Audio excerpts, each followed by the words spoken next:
another idea that we have here is the pasuk wrote. Why do we on Shabbat we take 2 loaves of bread, we slice them, and we eat them? So what's the reason? So we have Mechilta, it tells us, it says in the pasuk in a very different kind of way. It says Sheshet Yamim Tidkitu. First you gather the man 6 days. Then it says B'yom Shabbat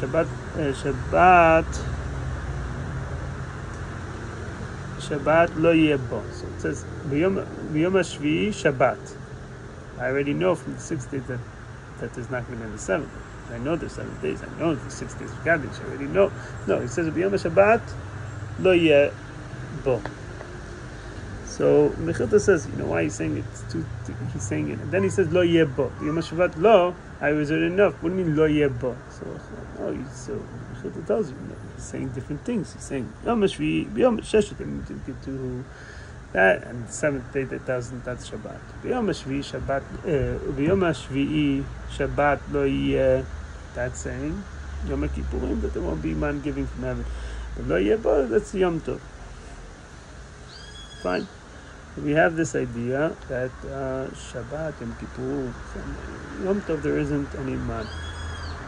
The Tosfot says, in different places, but primarily in Beitza, that there's another midrash. The midrash says, how did he bless the 7th day? B'man. That means what? He didn't bless YomTov with the 7th? No, only blessed the 7th day with the man. And he kadesh oto b'man, and he should sanctify it with man. He sanctified it because there was no man. That means every other day there was man. So these ideas tell you. So the Tosfot understands that there was man that came down in YomTov, that came in YomTov and came in Yom Kippurim. And the other opinion says that no, there was no man in any of the Yom Kippurim, not on YomTov. Now, Rashi takes that very interesting. Rashi doesn't say like the Mechilta says that it's 2, 3 separate. He just includes it all together. Shabbat lo Sheshet Yamim Tidkitu B'yom Shvi'i Shabbat lo yeh bo. Mikan she'en man Shabbat YomTov and Yom Kippurim. So what we could learn is like this. We could say like this, that there's a question. Why do we have the Lechem Mishneh? That's how we started off. So really this question is asking, why do we need what's the reason that we have these 2 loaves of bread?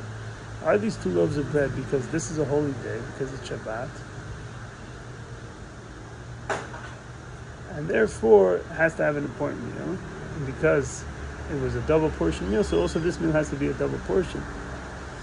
Or may I say that if you were to cut bread on this day, make sure it's done on 2 big loaves of bread and cut 2 loaves of bread. That's what it says in the Gemara, that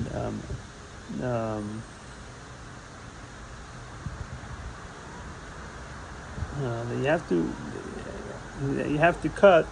There was a Morah that says you have to have 2 breads, and you have to cut one of them. Meaning, there's rules how to have do the hamotzi, and the rule is that because it's a day that you have 2 loaves of bread came double portions, so therefore there should be 2 double portions, and you should eat from both of them. So perhaps the difference between the Mechilta and the Rashi is, how do you learn the pasuk? If you learn the pasuk that each one is telling you a distinctive thing, so potentially you could say that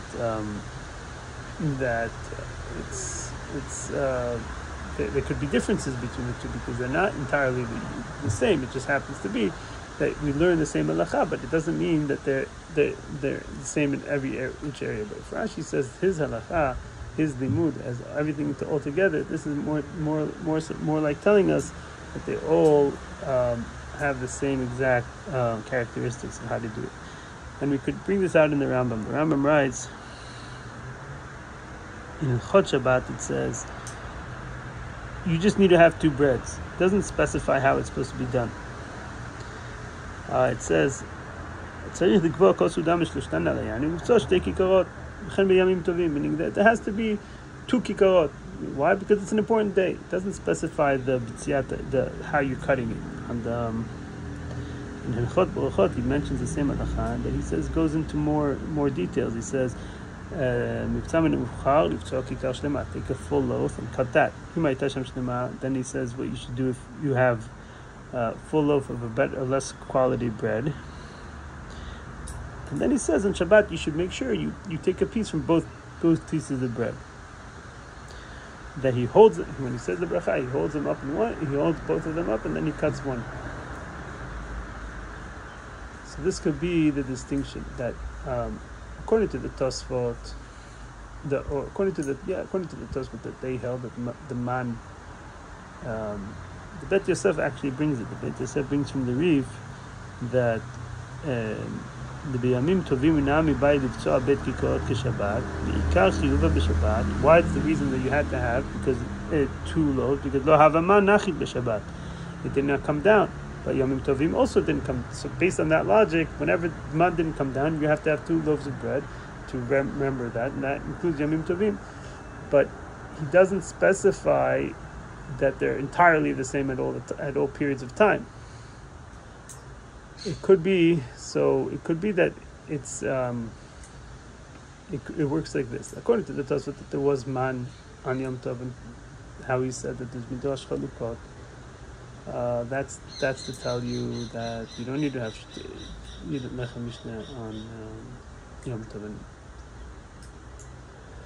According to the Mechilta, how he learns it, it says it could be that you have 2 loaves of bread, but you don't. The reason why you have 2 loaves of bread is like yes, because you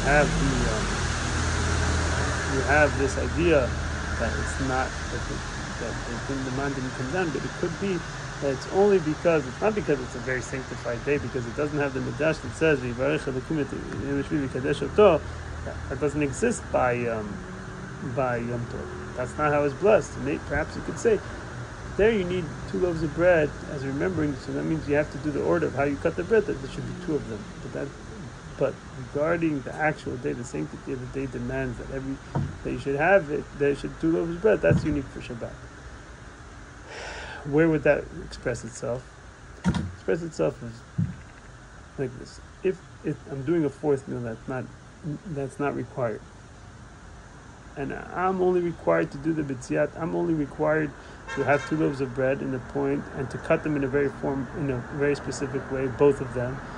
And the meals that I'm required. So the meals that I'm not required, why would I need to do it? But if it's a Shabbat, if it's that it's a sanctified day on its own, and therefore that requires me to have 2 loaves of bread, it's not related to how many, what's required, what's not required. It's not the 2 loaves of bread are not means to an end to cut the bread. It just means to an end. It's in itself an end that this is an important meal.